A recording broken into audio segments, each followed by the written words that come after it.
This is Google Docs. I will be showing you how to use Google Forms. You can access it by going to Google Docs and clicking on the purple button labeled Forms.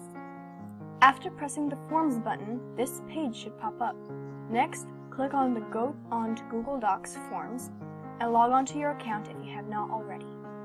To begin a form, press the red Add button at the bottom of your screen.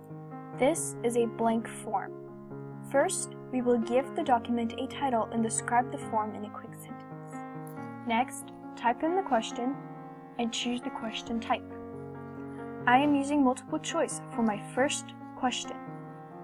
For this type of question, you must put in the choices to pick from, just like any other multiple choice math problem. There is also the option of adding an other. Lastly, check whether the question should be required or not. When you are finished, click the Done button and you have finished the first question. To put in another question, press Add Item. If you want to use a paragraph or text question, you can simply choose the paragraph or text option and type in your question. Then make the question required if desired and click Done. To make a checkboxes question, choose the checkboxes option. Then type in your question and checkboxes choices.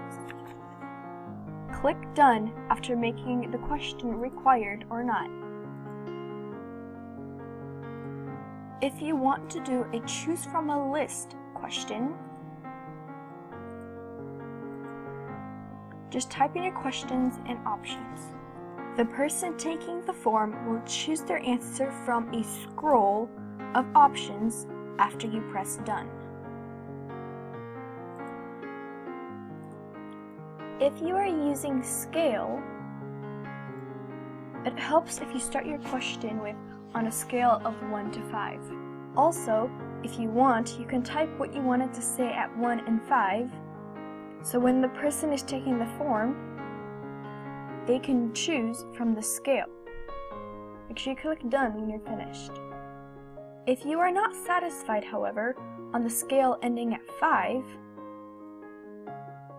you can make it end at 10 using this scroll.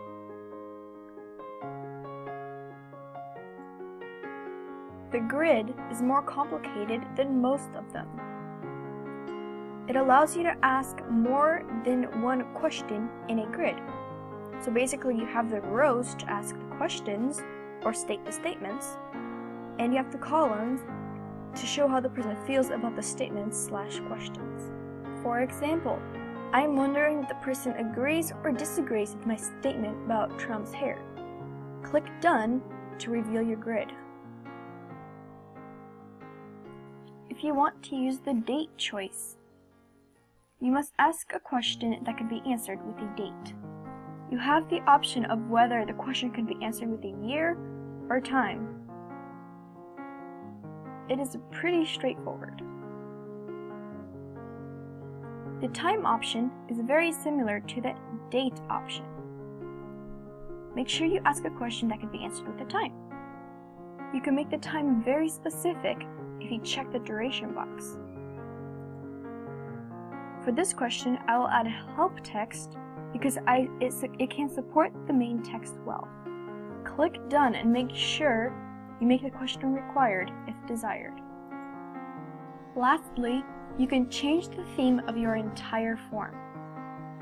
Click Change Theme and pick one of the many options.